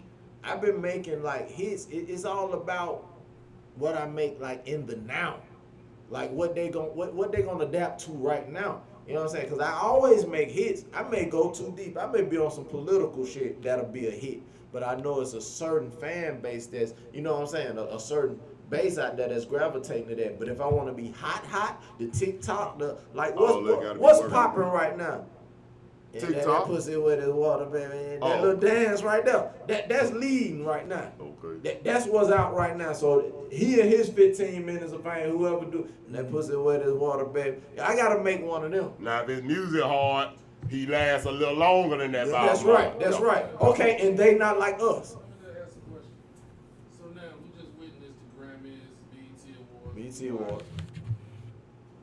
Killer Mike bust his shit up, right? Ken talking behind the camera. Without ever going into their genre. Like, I'm gonna do my shit that I've been doing from my fucking heart and from the dirt and the ground and tell them my whole story in this record right here. Right? And then come out and end up sweeping the Grammys and Yeah, winning you did Album that. of the Year and all that. You did Niggas that. just feel like they gotta fit in that box because that's what's happening. But it's niggas that hate that box. That's a It's deep niggas perspective. that don't want to hear these niggas rapping about. I record all. I That's right. record motherfucking the sexual, misogynistic, robbery, dope boy records. I love them records too, right? When I'm chilling, but that shit don't tap into my head. It's just a feeling, right? I'm in a part of set. It's for a certain time. Yeah, but so when I'm talking about when I heard Killer Mike shit, I'm like, yo, man, goddamn, this motherfucking tears dropping out my eye. I don't even know what the fuck Mike going shit on. is serious. Know what I'm saying? That's Like, yo, one of You the can best things I've separate ever his watched. project from. of course. What's going That's on? right. That's right. What's mainstream or whatever they want to call it. And now. I think that's a real artist. I mean, you got those to where it's like I'ma do me, and he wanted to come out magical, but he still got no control over it. He just being himself. Like Mike, he's just natural, bro. My mama dead, my grandmama dead. You know what I'm saying? He just spitting from the heart, and that shit happens to be hard. That's hard to do in this era, as far as like making a. I don't think I can go in the kitchen Music and fire. drop some shit and be like, this gonna be some fire shit. I can't just drop ingredients in a pot. I think coming from my heart, I'll feel more secure in this shit gonna be hot versus True me artist. trying to, go and buy ingredients to make a hot song. True artist shit, not no nigga trying to Yeah. roll the dice. Just be yourself. So, what was Jay Right. Crawford question again? But it Sonny alluded to it a little bit, but I still feel like Killer Mike still he ain't jumping that box or making this different stuff, but Killer Mike still is a guy that's popping on the internet in different ways. He got shorts of different stuff he said. He in the politics stuff. He in different realm. You know what I'm saying? He in a different realm. When his album was hot, he came out, he won album of the year. Yeah. But so much hot stuff that came, like, okay, Oh, yeah, since his album dropped, just look at Kendrick, They Not Like Us. One song versus the album. That was more of a cultural movement than Big Mike album. You know what I'm saying? So like that took our attention and like it's everlasting. One song. And the place it had in history, like drama, damn, dramatic, you know what I'm saying? Does it matter? Yes, Do you give a fuck about that song like that? I don't, not me, but I have to respect what the culture feel about it. I still want to hear his first album. Yeah. That's just But see, Ken, our numbers ain't big enough though. Like They Not Like Us is more of a cultural impact, yeah, still sold 2 million records. and I don't agree with that because like. To me, if you Kendrick got a whole lot of put great if shit. you put Mike album up against They Not Like Us, to me it should have the same reaction as a culture. You know what I'm saying? Like I didn't think they paid more attention to Mike album, but They Not Like Us because beef was surrounding it, and you know Remember what they I'm sold saying? it with that beat? Yeah, that's what I'm saying. It's like the bells and whistles have to propel you, bro.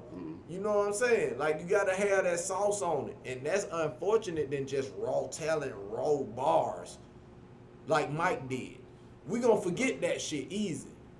Now, GP, let me go back to some of what you said. You mentioned something about age limit, pretty much. How you like some people feel like their time expired in music. Do you think that's just a stigma on rap or hip hop because they don't do other music like that? That's you right. You ain't never heard them say, such saying that country or rock music, man, he too old for that shit, his whole head gray. Yeah, But we hear that in rap. Black people the only ones who put an age limit on their artists, but we had to learn that to ignore that shit. Rolling Stones can tour forever. Kiss can tour forever. You know what I'm saying? All these white bands can tour forever. Duran Duran and make a living without doing shit else but Ain't music. drop shit. Yeah, and Seems all like it. old songs, but when it come to us, we so critical. So it's like that comes into Older play. groups. Older groups. Before you go too far, you got Frankie Baby, you got It's only different. rap, because all the rest of it, they still Yeah, need- yeah. So older music, I would say. Older Now music, you come yeah. modern with Isley the rap Brothers. stuff, yeah. But no, that was a thing 4, 5, 6 years ago Yeah. with rap. Like nigga, you in your 40s, why you rapping? You know that Slick Rick is 60 years old. Yeah. They're getting $10,000, $20,000 a show, doing 100 shows a year. Still touring. Well, like P said, everybody got an opinion They're now. still Yeah. making $1 million, $2 million every year. All these, what they See, call them, that's what I'm hip-hop saying. Ain't no age when you're productive. shit, they still do it. Only reason they can do it and these other niggas won't be doing it is because they saying, fuck shit, let me lick your pussy. We ain't gonna be listening to that shit when we 60 years old. That's right. You know what I'm saying? So when they do them legend tours, we very seldom. And I hope y'all can hear Ken behind the camera. See Luke. We very seldom see Luke, right? It's like, yo, and people love Luke. They will go to a Luke show, but they're like, yo, we want to put this nigga out in front of a whole bunch of children and old people. Luke ain't going. They ain't taking Luke in. But you gotta be strategic when it comes to your music and your age, though. Okay, so let's stand on that topic. And it's a bunch of different angles you can come from there. You can come from a guy who got major talent, which I consider I do, and I didn't make it. No, I'm just saying, why would I still be doing music, right? Because my motivation is those dudes who still performing. Like, if I wake up in a day and age, this information age where I got YouTube, Spotify, I got all these things, but I got 5 music in my head. I'm walking down the street, but I'm scared to share it. But God waking me up, putting it in my body, my system, my soul, I know I can create it Okay, so now Why you not? living in an era where you got platforms where you can share it, bro. No matter your age. That's right. Why should I be scared of it? You know what I'm saying? Whether I'm gonna make it or not. And I got a song talking about this. And then at the same time, like you say, the black community is the only ones who, like, why you still rapping? You know what I'm saying? Like we gotta be. But I know I got a sports show I listen to. They got an alternative artist on their sports show who not big. To me, he's the equivalent of me. You know what I'm saying? In his neighborhood, he been making music, but he's not mainstream, right? But he still do shows. Everybody accepted him, right? Flip side, GP, you do rap. You know what I'm saying? You making songs for your high school. Why you still rapping, bro? You know what I'm saying? But On the other hand, folk fuck with you too, Pete. I Folk know, fuck no, with- no, But no. I know where you going with it though. That's Come on, right. y'all. That's Deliver what it I'm though. saying. They fuck with me. I just had to shout that. But yeah, you're right. You're Yeah. right. So that's what I'm saying. I had to come to a conclusion to where, like, bro, yeah, I passed. I'm moving with the times. Yeah. You know what I'm saying? Like, it was a point to where I was trying to be on well, before social media. But now I know, nigga, if I make a hit, Yeah. which I got, like now, it's possible I can be on, like I seen other people do. But it don't happen in the white community with There's that. more of us that's that critical on that critical side to the Critical, point where we like, won't yeah. fuck with it because you ain't been put in that line like Yeah, that. and I'm not mad about it. I got- I'm just yeah, bringing I it got up with for you. the conversation, bro. Yeah, Because yeah. you see, I keep Yeah. doing this. Exactly. You know what I'm saying? Just like people don't get to where why 2 years ago it was throw your W's up for the younger crowd, and now it's a step dance. It is because I'm versatile. I can do Now that. put your hands up high. That shit was all. Yeah. So now, GP, from action though, before we go too far, when we was talking about the age limit, do you think people say that just simply because it's rap, or the way you present yourself in the type of Content. music that you making? Content. Because you can easily be a person to say that, let's just say K1, slightly, you know what I'm saying, checkerboard goatee and shit, little gray, and he riding that whole time like he finna kill a nigga at the night with that chopper I and don't that yop believe stick, you. and that and he just slapped shit out of nigga, and then you see him, you like, that nigga don't match. No, this nigga walking slow and everything around that Right. hoe. It's like, do you think that's what mess up the artists? Because they almost out of character. It's almost like a dad To that some hanging with. artists, yeah, man. Yeah, and I To think. some artists, yeah. But to me, no. Because my content is believable. Well, I mean, but so it is really not an age gap on. I think that's a. No, it is I think because it's a diaspora that we put ourselves in. Now I agree. Now, if you came on the old talking about you motherfucker on the block with that yop stick, you 45, but you know what I'm saying? And you talking, it'll almost be like, hey, I believe you, but you stupid. listen. You gonna almost be like, bro, that old ass nigga stupid. Okay. You know what I'm saying? The example you used was on the block. You used some violent shit. And My that- shit is about hoes, women. So I'm 45. You If talking about- I'm in that bitch, You talking about garden too? yeah. okay. So Goddamn they garden. less likely to believe a nigga with that chopper than a nigga like me who talking about them hoes. But they should, cause niggas is getting shot. Niggas is Just like hoes getting fucked. I feel you, so, man. But so I'm it just ain't saying. unbelievable. It's just I think a certain The look content- don't sound good saying it. Yeah, I feel You know what I'm saying? I And think it that's all what got to is. come together at the end of the Yeah, day. because niggas do No, like. no, I but- do like some fire dope story, but it got to be told. It from don't a- matter. from- To- if to you me, older, at I this want to hear point, from a hot- mature perspective. To me, a hot song is a hot song. Whether 50 Cent, Dr. Dre, either one of these old niggas come and watch that shit, and it's a banger, Snoop Dogg, we gonna gravitate if it's a hot song. At that point, that's established. It's just like, nigga, you not Snoop Dogg, you not 50 Cent, your song hot, but we ain't fucking with you like that because you local, you didn't make it. Yeah. You know what I'm saying? It's that stigma. You know what I'm saying? And that's the decision niggas like us have to make. Well, we the same age group as Snoop, Dre, you know what I'm saying? All these 50. And am I gonna stop making music because of what they think? But my music just as fire as theirs? You know what I'm saying? Like that's hard when it get into that shit. But it's like social media, the information age, that's the dark horse. That's like, nigga, if this bitch catch fire. I'm on y'all level, cause all it takes is y'all niggas came from an album era. But if I make a single that's hot, I'm on like a motherfucker. And y'all hate that microwave shit. Yeah. But little do you know, I'm a nigga who came from y'all era, but I understand the culture, the climate right now. I gotta make a hot song. So it was always singles. Yeah, it was always single. So yeah, I feel what you saying. I feel some type of way because at the end of the day, everybody has an opinion right now, and it's like shit. Me at my age. And it ain't no different than on a small scale as Woodlawn Alumni Week. Nigga, you snap with that, you know what I'm saying? You got the people who like and dislike.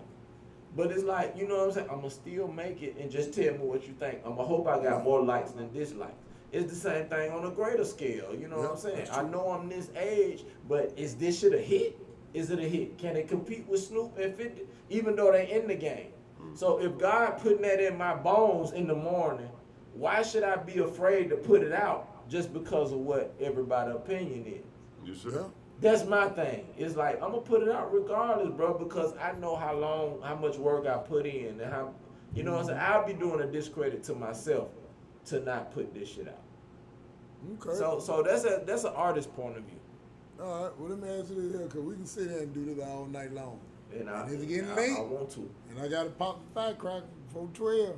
I ain't getting in the house because I staying these late before all that shit get to fall. I feel you. So the song that you got for this year, because I know like you saying earlier, you do this every year. Shit. So what I'm sure everybody love to hear it, and I like to hear it, because I heard it's a step song too, man. Yeah, we gonna I run. heard it's a step song. Let's not discuss this without going to the origin. This probably no, my one and only time on this bitch. Well, no, you always got a part. You always got a part too, and all that shit like that. Yeah, but let's go from We the don't beginning. want it now. One podcast I love is Drink Champ. But when I see that bitch say 5 hours and 11 minutes, I ain't watching shit on Drink Champ. Man, crazy. That's for real. 5 How long hours, we 12 been minutes. going? We've been running over an hour. You know what I'm saying? So because of your guest, bro. Yeah, because you're a great guest. But This some Cat Williams shit. Yeah, but I ain't like Cat for them 3 hours.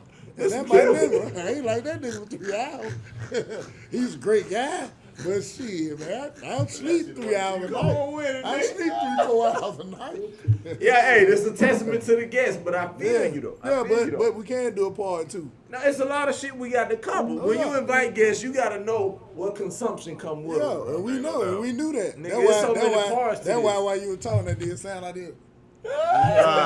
Nigga. But one thing about it. But no, I'm fighting. But One we can di- do a part two. This nigga stupid. A part two coming. Fuck that.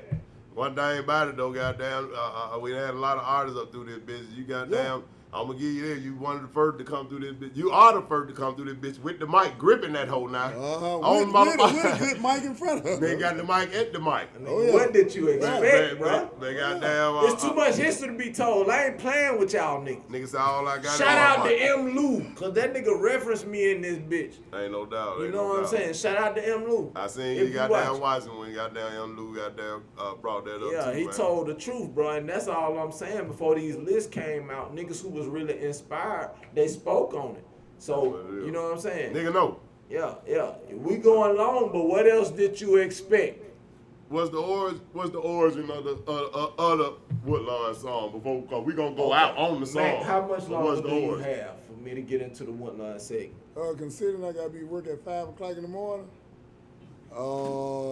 Give me 10 minutes. Okay, 10 minutes it is. 10 minutes it This is. nigga booked the. Yeah. Oh no, and I mean, cause I like part 2s and 3s.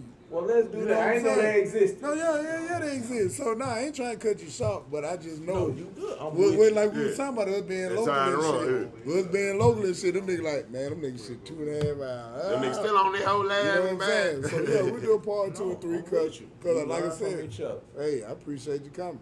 I thought the origin was short. I thought you were But talking about yeah, these songs. I just knew if these niggas knew I invited GP or any one of these Oh, niggas, no, the history long as No fuck. problem, Yes, sir. cause we gotta get that guy you mentioned, Sonny Black, the singer. We Yeah, gotta get him up exactly. there too. Yeah, but see, that's like a exclusive. But we'll get to it. Anyway, let's Yeah, finish yeah. this GP shit and let's get to some Woodlawn shit. Cause we gonna get back to that part 2, 3, 4. Yeah, we gonna make it happen. But okay, go ahead, fellas. That's what it is, We man. got 10 more. No, we tapping into the Woodlawn shit because we haven't talked about the Woodlawn. Okay, yeah. That's what we're alluding to. So to all my guests from Woodlawn that I brought into this podcast, welcome. Yeah. So we are gonna invite. We're gonna discuss some Woodlawn shit.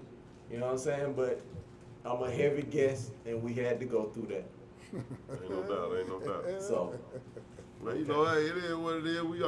We just kind of we're gonna at least get the origin of this year's song and how did you even? You kind of talked about that you did start making the Woodlawn anthem for the picnics and the alumni week, but how did it start? In short. Well, I mean, doing what I do, like I said, if you follow me, and I know a lot of you haven't, but just doing what I do, making shit, I make a song for my birthday, I make a song for anything, right? So when I realized Alumni Week was a thing in Birmingham City, and I was a part of one of the most dominant schools, prominent schools, I said, why not make a song for them, right? The first song I ever made for Woodlawn, everybody knows that the colors so fly. Let me see your hands in the sky. To me, that's my anthem. That's the only one I wanted to do. That's my favorite one to this day. Even after I made this one. The first one. The first one, when we broke into the school, me and Rodrell, and we did that footage for it. I love that song. You know what I'm saying? But a lot of people don't know that after that, COVID happened between then and now. So we took 2 years off for COVID. But 2 years before that, I made 2 songs. And it was just me being me. Just GP, doing some creative shit. Nobody asked you to do it. Nobody asked me to do it. Request, and wasn't nobody. Yeah, I just picked the beat and I was like, okay, we have an alumni week. And because the first alumni week I ever went to was Parker. Because that's where my mama graduated from, nigga. And she was pregnant for me. She was pregnant with me in her stomach. So Parker is my school. You know what I'm saying? And like I said, I had enough room to mention in this podcast, but I was supposed to go to Parker. So when she moved me back and forth from Florida and I went to Woodlawn, and she came and moved to Woodlawn, I was like, damn, I was supposed to go to Parker, right? But I took so much pride in Woodlawn, right? So when this alumni shit happened, and I made this first song, the quality is the worst on this song out of all the alumni songs. If y'all go back and listen, the quality is the worst, but we made a video. We broke into the school that day. I don't know why the school was open, but it was like fake, right? And I love that song. I love the melody, and I love the reaction I got. You know what I'm saying? So that's how it started when I made that song. And I was like, that's the anthem. When I called it the Woodlawn Anthem, that was supposed to be it. Y'all was supposed to ride with that every year, right? Video, y'all up in the school. Yeah. That's right. Yeah. That was supposed to be the anthem for the Alumni Week. So here it comes. Alumni Week is in July. So every May, they started coming to me. For those of you who think I just go out of my way to create a song every year, they ain't how. I wanted to retire. I've been wanting to retire. But it's people like Michael Cook, Jessica Sheffield, who come to me every May, who I love, you know what I'm saying, who say, what's the song this year? And they've been doing this every year, bro. They ask me, what you gonna do? You know what I'm saying? And they forced me to create another song. That's how it started. So the first song I made was gonna be the anthem. That's why I call it the anthem. You know what I'm saying? It was supposed to stand alone. But after they started coming at me every year about make another song, it became a trend to where this is what we're going to do. It's like Alumni Week has to have a song every year. It wasn't on me. It's about, and Jessica Sheffield, I can't, if you watching, you did this shit. You hit me every May and you say, what's the song going to be this year? You know what I'm saying? And that's how that shit came about. And I jump on it. And I make another song. But this year was different. Since we had traction for 4-5 years after COVID, we made the big comeback. That did good. And then last year we recorded a song right here in this studio at Benny Max with Sunday Black Studio in the back. We recorded that. You know, that didn't do as well, but I love that song too. I love all of them. But this year, Henry Jones called me with a track, and he was like, this could be for Alumni Week. He called me in like February, January. And that beat, the beat y'all hear now, I jumped on it the first time I heard it, and I was like, it keep going. So what you seeing is like a baby classic in the making. You know what I'm saying? Like, you can't deny it. It's people, I don't have to do it. I'm not waking up every day thinking about Alumni Week. It's the people around me. You know what I'm saying? The producers, the committee, the dancers, everybody who got something to do with it, they putting this together. You know what I'm saying? I mastermind it. Once they give it to me, I mastermind this thing. They know to come to me, but people like Henry Jones, when he came to me in February and told me he had a track, I jumped on it. I made a step. That's how this year came to work. Mike didn't link up with you on none of the choreography? Ain't it? Mike Cook and Tiffany Brown, they taught a lot of people. They learned it first. But now I was talking about Cook. I was talking about Michael Drum Williams. Maze. Yeah. No, Michael Williams didn't even come through. I reached out to him multiple times. He did not come through. Put that on record. Michael Cook came through. You know what I'm saying? And taught everybody. But Freddie Bingo, he initiated this one this year with the track he made, and I felt so moved by the track to where I had to write to it. And it was a dance groove. That's how the shuffle came about this year. You know what I'm saying? But previous, pre-COVID and everything, that was all me, just wanting to do something for my school. That's how this shit was born. You know what I'm saying? And thanks to y'all liked it. Y'all like every song I made, and y'all wanted more every year. So that's why it's a thing now.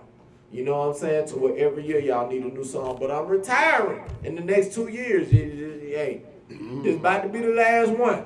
But So JP, but before you Slide gonna stand test of time. and before you retire, you gotta make one for Parker too. You gotta make one for Parker too. Eric. why, man? Cause that's where you supposed to win. I'm supposed to win.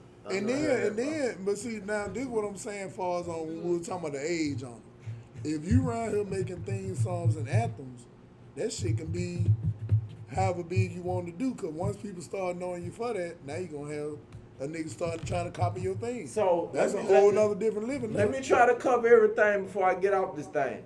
Terry Steele, the one who produced the remix. We got a remix coming out to this song.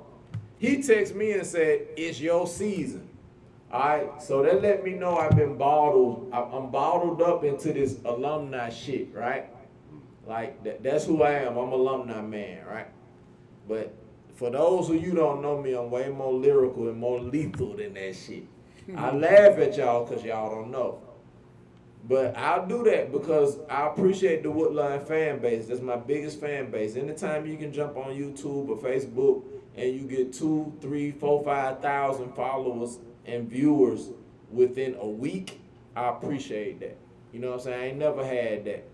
You know what I'm saying? So if that's my shit, that's what I'm with. You know what I'm saying? I'm gonna continue to feed y'all because I ain't never had that. But I do more things outside of alumni. But the older we get, we gonna cater to our fan base, and that's what I'm doing. You know what I'm saying? I love my fan base. Like I can take them anywhere. And I'm coming 2,000 strong at least. I know that. So I appreciate y'all.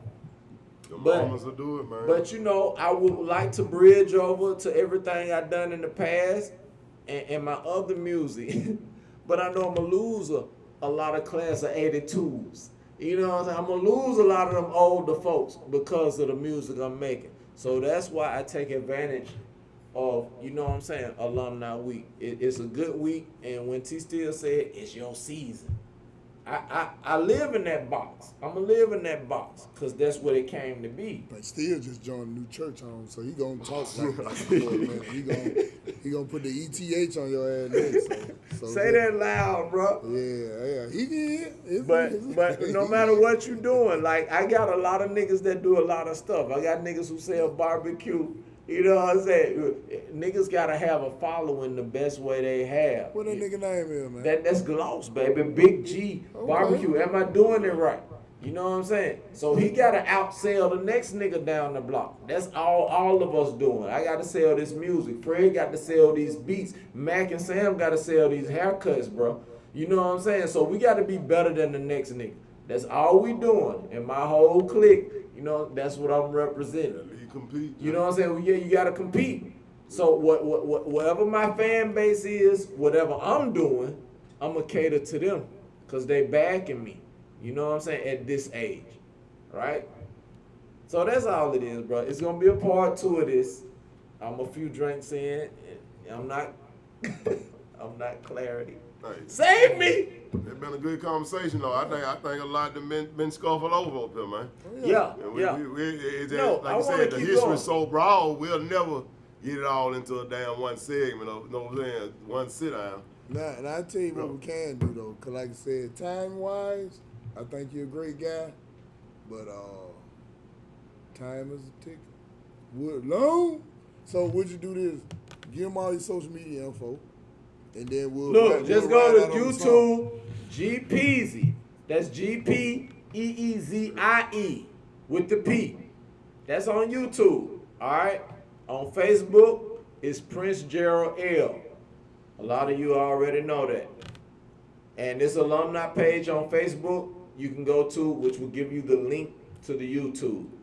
You'll find me. All right. That's for my initial followers. All you other niggas who want to get down with the history, go to G Peasy on YouTube and we'll talk. Peace out. Barbershop Stories, Benny Mac, Sammy No Nose, G Peasy. We in this bitch and we out this bitch. Oh, you gonna play the song? Ain't no doubt. Play the Yeah, song, we're yo. gonna ride We out. got on this the bitch. song. I'm on the maestro. I got it. I got it. Yeah, he right here. He right here. Or he connected back. That nigga got it. All right, so this right here, this is the slide song, right? This is a show. This is a show. Okay. You got some volume on that? We are the Colonels, so hot we burn. Please tune in, whatever platform, for the Sunny Black store, the Rock House store. We got to get all these questions answered. Don't stop the turn up. We are the I told you I was coming with some shit that y'all didn't know about, and I did. don't stop the turn up. Hey. Produced by Henry Jones. Don't stop the turn up. We ride the year. I run it back, you can find me here. We take over this time of year. Alumni week is finally here. I'm the pioneer. When it comes to Good the work, Woodlawn man. rap song, Appreciate it, we bro. got this back on. Yeah, we been Nigga, one thing you left out was the time limit. Oh, no, it ain't no time limit. I just like the part 2, part 3. So they won't be too long. Let's do that. So we got it. We got it. And they tryna do it like we do it over here. Won't find this in the run. Last one's left. I never seen that. Run the street like some days a week. We crank it up, get We got to. Too much shit to be told. we do with ease. We are the Colonels, hot July inferno. They won't stop me coming. Birmingham streets, we run 'em. How about we clean? Gold and the green on, check out the theme. T-Cops, I'ma shout out the team. Well, I'm not weak, you can call us the kings. Call us the kings. We bring the city out, check out the scene. City on lock, cause we got the key. Hey, they obsolete, but we are supreme. We are the Colonels, so hot we burn 'em. It's a Woodland song. Don't stop the turn up. Turn up, turn up. Don't stop the turn up. Turn up, turn up. Don't stop the turn up. We are the Colonels. That's Bubba So D. hot we burn 'em. Bubba D. That bitch crazy. Hey. Stop the turn up. Let me talk to that bitch. Don't stop the turn up. Sunday, we Wednesday, we everything jump off at 3. All week we run these streets, we out of these streets, so get your sleep. Monday we at that start on. Come through and get your sing on. They want us to stop, but we won't. I'm so Woodland, that's my ringtone. Tuesday we at that plat.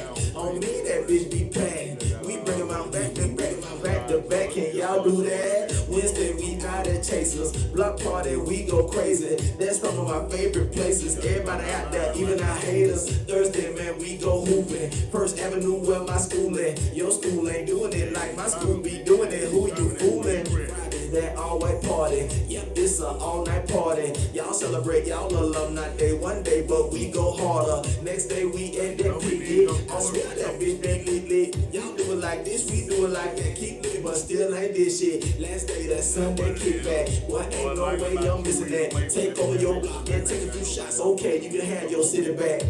We are the colonels, so hot we burn them. It was made for that. Don't stop the turn up, turn up, turn up. Don't stop the turn up, turn up, turn up. Hey, let me speak to that bitch. Turn up. Hey, hold up. We are the colonels, so hot we burn them. Call that bitch back. Don't stop the turn up, turn up, turn up. Don't stop the turn up, turn up, turn up. Don't stop the turn up. Barbershop Stories, the podcast, episode 120. Hey.